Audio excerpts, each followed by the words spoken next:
Hello friends, welcome back to my YouTube channel. মই অনুৰাগ শৰ্মা আপোনালোক সকলোকে পুনৰবাৰ স্বাগতম জনাইছো মোৰ YouTube চেনেলটোলৈ। আজি মই আপোনালোকৰ সন্মুখত এটা নতুন ভিডিঅলৈ উপস্থিত হৈছো আৰু যেনেকৈ মই আপোনালোকক কৈছিলো যে APSC combined competitive preliminary examination 2024 ৰ ৰিজাল্টছৰ পাছত আপোনালোকে বহুতে মোক সুধি আছে যে কাট অফ মাৰ্কছ কিমান গৈছে ক্যাটাগৰী ওয়াইজ। সো আজিৰ ভিডিঅ'টোত আমি কাট অফ মাৰ্কছ ডিসকাস কৰিম আৰু লগতে ৰং এনসাৰ কিজ কাৰেকশন APSC কৰিলে নে নাই তাৰ ওপৰত অলপ ডিসকাস কৰিম আৰু লগতে ক্লেম এনসাৰ কিজত APSC মাৰ্ক এজাইন কৰিলে নে নাই হেতুৰ ওপৰত ডিসকাস কৰিম। ঠিক আছে, প্ৰথমতে আহি গ'ল কাট অফ মাৰ্কছ। এবাৰ যদি আমি কাট অফ মাৰ্কছৰ কথা কওঁ, এতিয়া সকলোৱে আপোনালোকে যেতিয়া কাট অফ মাৰ্কছ কাউন্ট কৰিছে, যেতিয়া আপোনালোকৰ নিজৰ মাৰ্ক কাউন্ট কৰি পেলাই কমেন্ট সেকশনত জনাইছে, তাতে আপোনালোকে APSC ৰ অফিচিয়েল এনসাৰ কি মতে যিমান মাৰ্কছ আহিছিলে আপোনালোকৰ OMR সিটত, সো হেখিনি আপোনালোকৰ কিমানটা কাৰেক্ট হৈছে কিমানটা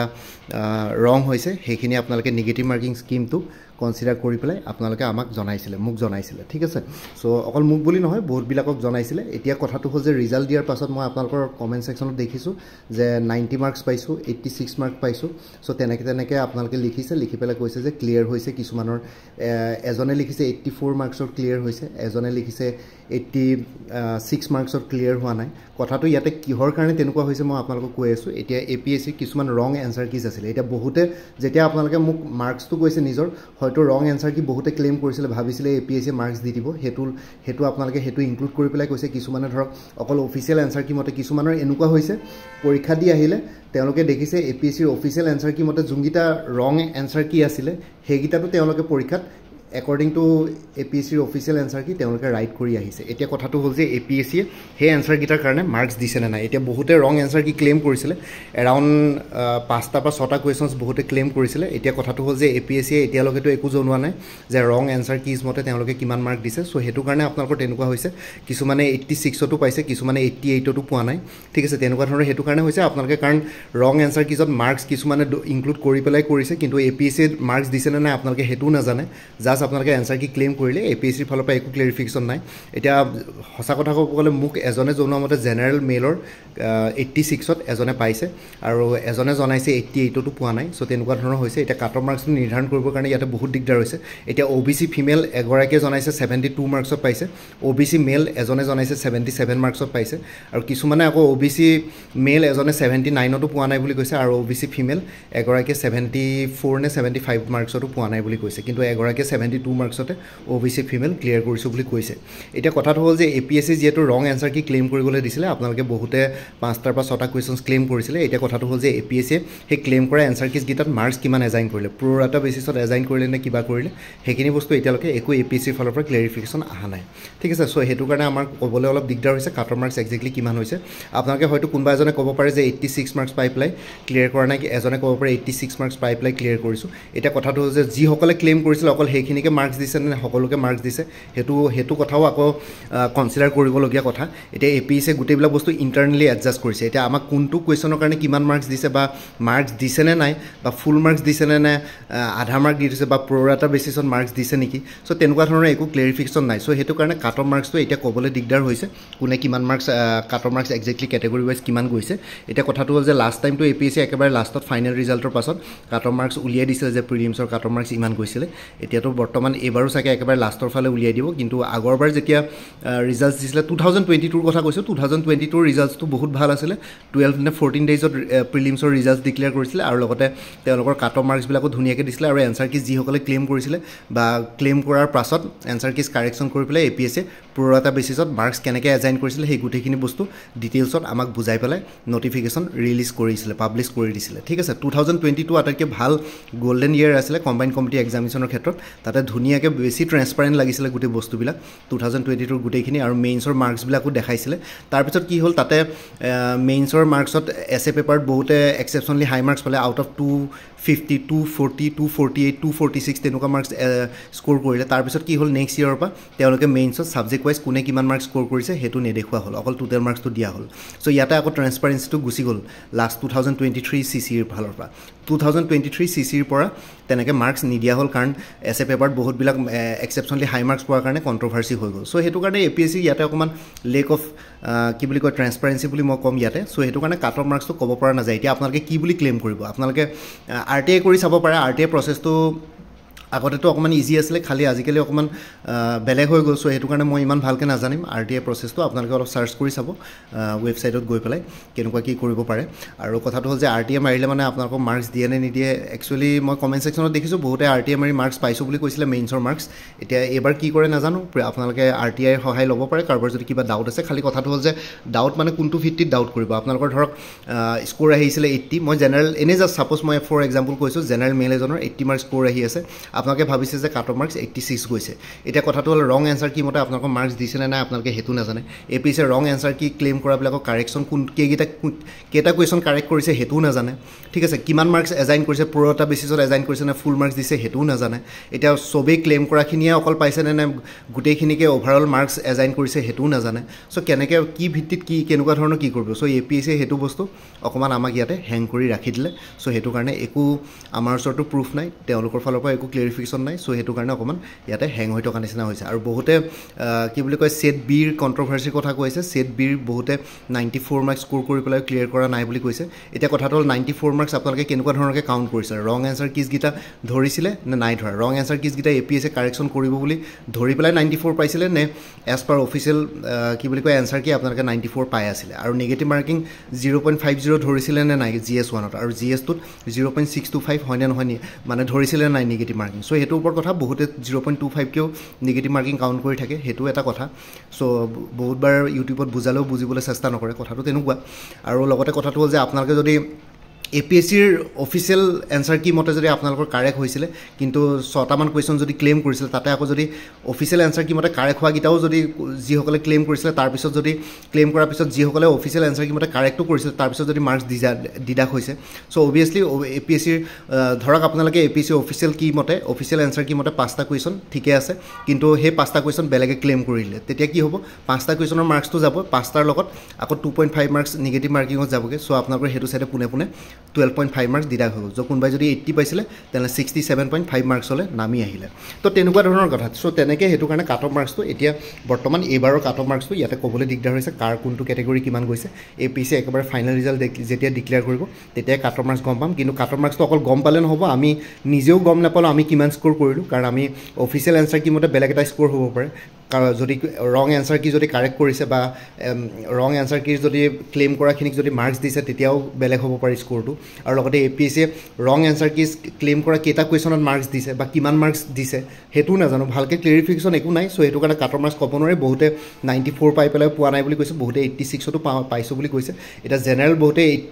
86ত নাই পোৱা বুলি কৈছে কিছুমানে 86ত পাইছোঁ বুলি কৈছে OBC কিছুমানে 75তো পোৱা নাই কোনোবাই 72তো পাইছে ঠিক আছে তো তেনেকুৱা ধৰণৰ কথা চ' সেইকাৰণে কাট অফ মাৰ্কছটো ক'ব পৰা নাযায় এতিয়া কথাটো হ'ল যে আপোনালোকৰ ওচৰত একো প্ৰুফো নাই আপোনালোকে কিমান মাৰ্কছ স্ক'ৰ কৰিছে অফিচিয়েল এনচাৰ কি মতে ধৰক আপোনালোকৰ স্ক'ৰ 90 আহি আছে কিন্তু যদি কোনোবাই যদি ৰং এনচাৰ কি ক্লেইম কৰিছে তাতে যদি সকলোকে একেলগে এডজাষ্ট কৰিছে ৰং এনচাৰ কি ক্লেইম কৰাৰ লগে লগে আপোনালোকৰ অফিচিয়েল এনচাৰ কি মতে যোনকেইটা কুৱেশ্যন কাৰেক্ট আছিলে চ' সেইকেইটা হয়তো ৰং এনচাৰ কি ক্লেইম কৰাৰ লগে লগে APSCয়ে তাতে আপোনালোকৰ মাৰ্কছ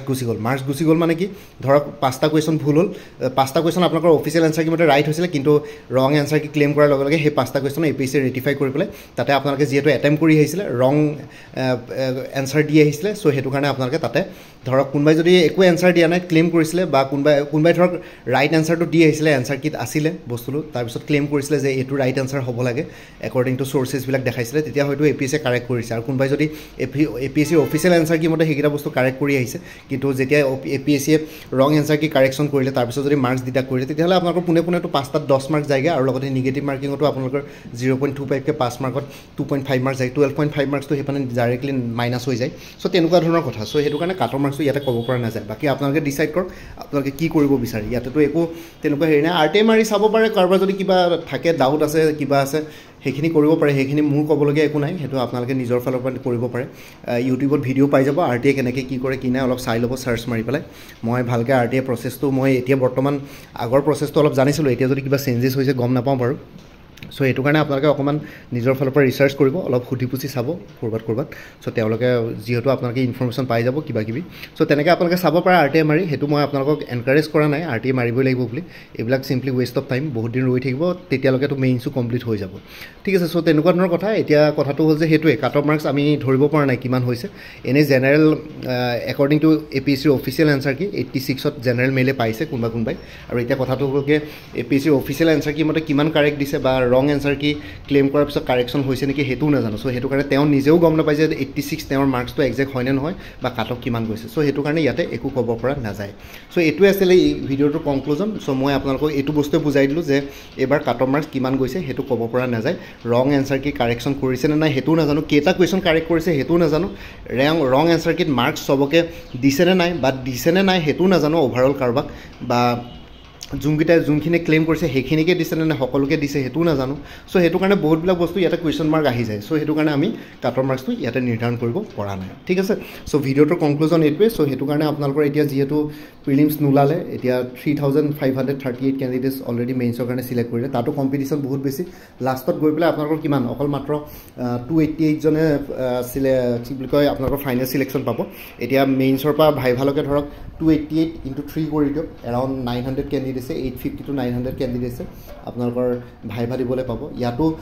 3500 কেণ্ডিডেটছৰ পৰা মাত্ৰ 2700 কেণ্ডিডেটছটো পোনে পোনে মেইনছতে আউট হ'ব 2700 কেণ্ডিডেট মেইনছতে আউট হ'ব তাৰপিছত গৈ পেলাই ভাইভা দিবগৈ 900ৰ পৰা থাকিবগৈ লাষ্টত 288 জন কেণ্ডিডেটছে ফাইনেল চিলেকশ্যন পাব ঠিক আছে চ' কথাটো এইটো প্ৰত্যেকটো ষ্টেজতে কম্পিটিশ্যন আছে এইবাৰ তথাপিতো আপোনালোকে মেইনছৰ আগত বহুতখিনি টাইম পাইছে আগতে মেইনছৰ আগত ইমান টাইম নাপাইছিলে এইবাৰতো এটলিষ্ট ৰিজাল্ট দিয়াৰ পিছতো 3 মান্থছ পাই আছে আৰু যিসকলে 90+ স্ক'ৰ কৰি আছে তেওঁলোকে হয়তো কনফিডেন্স আছিলে যে প্ৰিলিমছ ক্লিয়াৰ কৰিব চ' তেওঁলোকেতো পঢ়িয়ে আছে জুলাইৰ পৰা চ' জুন জুলাই আগষ্ট ছেপ্টেম্বৰ ঠিক আছে 4 মাহ সময় পাইছে মেইনছৰ কাৰণে 90 ডেজ প্ৰিপেৰেশ্যন মোৰ দেন এনাফ ঠিক আছে কাৰণ প্ৰিলিমছত আপোনালোকে মেইনছ আৰু প্ৰিলিমছৰ চিলেবাছ অলমষ্ট একে দুখন পেপাৰ এক্সট্ৰাকৈ আহি যায় এথিক্স কিবা কিবি কিন্তু কথাটো হ'ল যে এথিক্স পেপাৰখন বেলেগ নতুনকৈ আহি যায় বাকীবিলাকতো অভাৰঅল আপোনালোকে চবেই কভাৰ কৰিব লাগে প্ৰিলিমছতো চ' সেইকাৰণে প্ৰিলিমছৰ কাৰণে পঢ়িলে অভাৰঅল মেইনছৰ কাৰণেতো অলপ পঢ়া হৈ যায় এতিয়া খালি মেইনছত আপোনালোকে এনচাৰ ৰাইটিং কৰিব লাগিব কুৱেশ্যনছবিলাকৰ এনচাৰ্ছ দিব পাৰিব লাগিব অভাৰঅল আপোনালোকে প্ৰিলিমছতে বহুতখিনি বস্তু পঢ়া হৈ গ'ল যদিহে আপোনালোকে অকল MCQ প্ৰেক্টিছ নকৰি পেলাই ভালকৈ থৰলি কিতাপবোৰ পঢ়ি গৈছে ঠিক আছে বাকী ক'ব নোৱাৰোঁ আৰু কাট অফ কিমান গৈছে এতিয়া ST প্লেইনছৰো কোনোবা এজনে কৈছে 65ত পোৱা নাই কিছুমানে কৈছে 60 মাৰ্কছতো পাই আছোঁ ক্লিয়াৰ কৰিছোঁ চ' সেইটো কাৰণে সেই বস্তুবোৰ ইয়াতে অলপ কনফিউজন হৈ আছে এইবাৰ ঠিক আছে চ' এইটোৱে আছিলে এনেকৈ মই এইখিনি কথা আপোনালোকক বুজালোঁ আপোনালোকে এতিয়া নিজে ভাবক কেনেকুৱা কি কৰিব পৰা যায় নেক্সট ষ্টেজত বাকী আপোনালোকে ইমান নিৰাশা হ'ব নালাগে নেক্সট ইয়েৰৰ কাৰণে আকৌ দি দিব আৰু এটা কথা কৈছোঁ নেক্সট ইয়েৰ APSC পৰীক্ষা হ'বনে নাই আপোনালোকে এটা কুৱেশ্যন সুধি থাকে চ' কথাটো হ'ল যে next year APSC combined committee examination হ'ব কিন্তু কথাটো হ'ল যে এইবাৰ যিহেতু মেইনছ অক্টোবৰত হ'ব এতিয়া মেইনছৰ ৰিজাল্ট দিওঁতে ফেব্ৰুৱাৰীমান পাই যাবগৈ ঠিক আছে ফেব্ৰুৱাৰী মানতহে মেইনছৰ ৰিজাল্ট দিব কাৰণ APSC 3 মাহৰ আগত মেইনছৰ পেপাৰ চেক কৰা নহয় চ' 3 মান্থছমান APSC লগাব চ' জানুৱাৰী লাষ্টত নহ'লে ফেব্ৰুৱাৰীত মেইনছৰ ৰিজাল্ট দিব তাৰপিছত ভাইভা হ'ব ভাইভা হৈ পেলাই ফাইনেল ৰিজাল্ট দিওঁতে একেবাৰে ফেব্ৰুৱাৰী লাষ্টমান নহ'লে মাৰ্চ পাই যাবগৈ ঠিক আছে চ' কথাটো যে তাৰ মাজতে যদি এডভাৰটাইজমেণ্ট ওলাই যায় পোষ্ট যদি এলট হৈ যায় কম্বাইণ্ড কমিটি এক্সামিনেশ্যনৰ কাৰণে তেতিয়াহ'লে বেলেগ কথা এডভাৰটাইজমেণ্ট ওলাব অনলাইন এপ্লিকেশ্যন হ'ব খালি পৰীক্ষা কেতিয়া হয় ক'ব পৰা নাযায় কাৰণ ইলেকশ্যনো আহি আছে মাৰ্চৰ পৰাতো ইলেকশ্যনৰ প্ৰচেছবিলাক আৰম্ভ হৈ যাব আছাম লেজিছলেটিভ এছেম্বলি ইলেকশ্যন 2026 চ' সেইটো কাৰণে কথাটো হ'ল ইলেকশ্যনো আহি আছে চ' মোৰ মতে নেক্সট ইয়েৰ প্ৰিলিমছো চাগে অলপ দেৰিয়ে হ'ব এইবাৰ যেনেকৈ জুন হৈছে নেক্সট ইয়েৰো চাগে সেই জুন জুলাই পাই যাবগৈ জুনতকৈ দেৰি হ'লেও সোনকাল হোৱাৰ সম্ভাৱনাটো মই ইয়াত দেখাই নাই এতিয়া কি কৰে নাজানো আছাম গভৰ্ণমেণ্টে হয়তো ইলেকশ্যনৰ আগত হয়তো কি বুলি কয় পাতি দিবও পাৰে ক'ব নোৱাৰি কিন্তু কথাটো হ'ল যে মোৰতো অকণমান ডাউটফুল আছে যে নেক্সট ইয়েৰ প্ৰিলিমছ অলপ লেট হ'বও পাৰে ঠিক আছে মই আপোনালোকক সেইটোৱে ক'লোঁ নেক্সট ইয়েৰ প্ৰিলিমছ অলপ লেট হ'বও পাৰে চ' সেইটো কাৰণে তথাপিতো প্ৰিপেৰেশ্যন এৰি নিদিয়ক বাকী অন্য এক্সামছবিলাকৰ কাৰণে প্ৰিপেৰেশ্যন কৰি থাকক let's hope for the best বাকী আপোনালোকে যদি আপকামিং এক্সামছবিলাকৰ কাৰণে প্ৰিপেৰেশ্যন কৰি আছে তেতিয়াহ'লে কৰ্চেছবিলাক এভেইলেবল আছে লাইক গুৱাহাটী হাইকোৰ্টৰ জুনিয়ৰ এডমিনিষ্ট্ৰেটিভ এছিষ্টেণ্টৰ এতিয়া বৰ্তমান পোষ্ট ওলাইছে তাৰে ফুল কৰ্চ এভেইলেবল আছে 9706557851 চ' আপোনালোকে এইটো নাম্বাৰত হোৱাটছএপ কৰি পেলাই জনাব পাৰে যদি ফুল কৰ্চ লয় 375 ৰুপিছত এভেইলেবল আছে AS এয়াৰলাইনৰ ফুল কৰ্চ এভেইলেবল আছে 275ত আপোনালোকে general knowledge quant aptitude reasoning English communication এইখিনি বস্তু পাই যাব 275ত এভেইলেবল আছে এইটো নাম্বাৰত হোৱাটছএপ কৰিব পাৰে 9706557851 APSC ফৰেষ্ট ৰেঞ্জাৰ আৰু ছইল কনজাৰ্ভেশ্যন ৰেঞ্জাৰ ফুল কৰ্চ এভেইলেবল আছে ইংলিছ আৰু জেনেৰেল নলেজৰ ওপৰত 349ত এইটো নাম্বাৰত হোৱাটছএপ কৰিব পাৰে 9706557851 কাৰেণ্ট এফেয়াৰ্ছো এভেইলেবল আছে 2024 ফুল ইয়েৰ 2025 জুনলৈকে জুলাই মাহটো চলি আছে জুলাই মাহটো কমপ্লিট হোৱাৰ পিছত আগষ্ট মাহ জুলাই মাহৰ কাৰেণ্ট এফেয়াৰ্ছ পাই যাব 99 ৰুপিছত এভেইলেবল আছে এইটো নাম্বাৰত হোৱাটছএপ কৰিব পাৰে 9706557851 লগতে মান্থলি বেচিছত কাৰেণ্ট এফেয়াৰ্ছখিনি এভেইলেবল আছে APSC জুনিয়ৰ ডেভেলপমেণ্ট অফিচাৰ ফুল কৰ্চ এভেইলেবল আছে 299ত এইটো নাম্বাৰত হোৱাটছএপ কৰিব পাৰে 9706557851 ADRE 3.0 ফুল কৰ্চ এভেইলেবল আছে 300ত এইটো নাম্বাৰত হোৱাটছএপ কৰিব পাৰে 9706557851 APSC ইনস্পেক্টৰ অফ ষ্টেটিষ্টিক্সৰ ফুল কৰ্চ এভেইলেবল আছে paper 1 English paper 2 current affairs mathematics reasoning 150 ৰুপিছত এইটো নাম্বাৰত হোৱাটছএপ কৰিব পাৰে 9706557851 APSC inspector of legal metrology full course available আছে জেনেৰেল ষ্টাডিজৰ ওপৰত 249 ৰুপিছত এইটো নাম্বাৰত হোৱাটছএপ কৰিব পাৰে 9706557851 আসাম এগ্ৰিকালচাৰ ইউনিভাৰ্চিটিৰ ৰিক্ৰুটমেণ্টৰ 2025 ফুল কোৰ্ছ এভেইলেবল আছে 299 এইটো নম্বৰ হোৱাটছএপ কৰিব পাৰে 9706557851 এপিএছচি জুনিয়ৰ ইঞ্জিনিয়াৰ ফুল কোৰ্ছ এভেইলেবল আছে জেনাৰেল ষ্টাডিজ আৰু ইংলিছ গ্ৰামাৰ ওপৰত 249 এইটো নম্বৰ হোৱাটছএপ কৰিব পাৰে 9706557851 এপিএছচি এগ্ৰিকালচাৰ ডেভেলপমেণ্ট অফিচাৰ ফুল কোৰ্ছ এভেইলেবল আছে জেনাৰেল ষ্টাডিজ ওপৰত 249 এইটো নম্বৰ হোৱাটছএপ কৰিব পাৰে 9706557851 আৰু কাৰেণ্ট এফেয়াৰ্ছবিলাক মোৰ পৰা কোৰ্ছ লৈ লাইফ টাইম পাই থাকিব তাৰ কাৰণে কোনো ফাৰ্ডাৰ পে'মেণ্ট কৰিব নালাগে এটা জাষ্ট ৰিমাইণ্ডাৰ মেছেজ দিলে হ'ল যে প্ৰিভিয়াছ মান্থ বা লাষ্ট মান্থৰ কাৰেণ্ট এফেয়াৰ্ছ লাগে এতিয়া বৰ্তমান জুলাই মাহটো চলি আছে আগষ্ট মাহৰ আপোনালোকে ফাৰ্ষ্ট উইকত মোক এটা ৰিমাইণ্ডাৰ মেছেজ দিলে হ'ল যে জুলাই মাহৰ কাৰেণ্ট এফেয়াৰ্ছ লাগে মই লগে লগে শ্বেয়াৰ কৰিম চ' কোনোবা যদি ইণ্টাৰেষ্টেড আছে এইটো নম্বৰ হোৱাটছএপ কৰিব পাৰে 9706557851 আপোনালোকক কোনটো কোৰ্ছ লাগে কোৰ্ছৰ কণ্টেণ্টছখিনি শ্বেয়াৰ কৰিম লগতে পে'মেণ্টৰ লিংক দিম পে'মেণ্ট কৰাৰ লগে লগে গোটেই কোৰ্ছটো নিজৰ হোৱাটছএপত PDF ফৰ্মেটত পাই যাব আৰু কথাটো হ'ল যে আপোনালোকে যদি আগতে মোৰ পৰা কিবা কোৰ্ছ লৈ উঠিছিলে এবাৰ জনাই দিব তেতিয়া আগৰ মেটেৰিয়েলছখিনি বাদ দি যোনখিনি নতুন মেটেৰিয়েলছ লাগিব সেইখিনি ল'লে হ'ল তেতিয়া প্ৰাইচটো অলপ কমি যাব আৰু ইয়াতে যোনটো হোৱাটছএপ নম্বৰ দি আছে এইটো অনুগ্ৰহ কৰি কল নকৰিব দিছ ইজ হোৱাটছএপ মেছেজৰ কাৰণে এভেইলেবল কলৰ কাৰণে এভেইলেবল নহয় বাকী ভিডিঅ' ডেছক্ৰিপশ্যন আৰু কমেণ্ট ছেকশ্যন চেক কৰক তাতে কোৰ্ছখিনি কথা আৰু এবাৰ উল্লেখ কৰি দিছোঁ লগতে এটা প্লেলিষ্ট ক্ৰিয়েট কৰি থোৱা আছে APSC CC 2024 বুলি সেই প্লেলিষ্টটো ছেভ কৰি থ'ব তেতিয়া সেই প্লেলিষ্টত এই পৰীক্ষাটোৰ লগত জড়িত সকলো ধৰণৰ ভিডিঅ'ছ পাই যাব মেইনছ আহি আছে তাৰপিছত ইণ্টাৰভিউ আহিছে গোটেইখিনি বস্তু তাতে কভাৰ কৰা হ'ব লগতে মোৰ আৰু এটা চেনেল আছে অসম আইকে বুলি সেই চেনেলটোৰ লিংকটো এই ভিডিঅ'টোৰ ডেছক্ৰিপশ্যনত শ্বেয়াৰ কৰিছোঁ আপোনালোকে সেইটো চেনেলো ছাবস্ক্ৰাইব কৰি ল'ব পাৰিব চ' ভৱিষ্যতলৈ এনেকুৱা ধৰণৰ কম্পিটিটিভ এক্সামছবিলাক দিয়াৰ ক্ষেত্ৰত আৰু অলপ এক্সট্ৰা গাইডেঞ্চ পাই যায় বাকী মোৰ ভিডিঅ'ছবোৰ চাই যদি ভাল পায় মোৰ চেনেলটো ছাবস্ক্ৰাইব কৰি ল'ব আৰু লগতে আপোনালোকৰ যিমানখিনি ফেমিলি ফ্ৰেণ্ডছ ৰিলেটিভছ আৰু চিনাকি এক্সপিৰিয়েঞ্চ আছে তেওঁলোকৰ লগত মোৰ চেনেলটো শ্বেয়াৰ কৰিব লগতে কমেণ্ট ছেকশ্যনত জনাব কিবা যদি কুৱেশ্যন থাকে ডাউট থাকে মই নিশ্চয় আপোনালোকৰ কুৱেশ্যনছ আৰু ডাউটছবিলাকৰ ৰিপ্লাই দিবলৈ চেষ্টা কৰিম বাকী আজিৰ ভিডিঅ'টো ইমানতে সমাপ্ত কৰি আপোনালোক সকলোৰে পৰা বিদায় ল'লোঁ কাইলৈ পুনৰ এটা নতুন ভিডিঅ' লৈ আপোনালোকৰ সন্মুখত উপস্থিত হ'ম তেতিয়ালৈকে ভালকৈ প্ৰিপেৰেশ্যন কৰি থাকক সকলোৱে অল দি বেষ্ট থাকিলে bye and take care friends Bharat Mata কি জয় আই অসম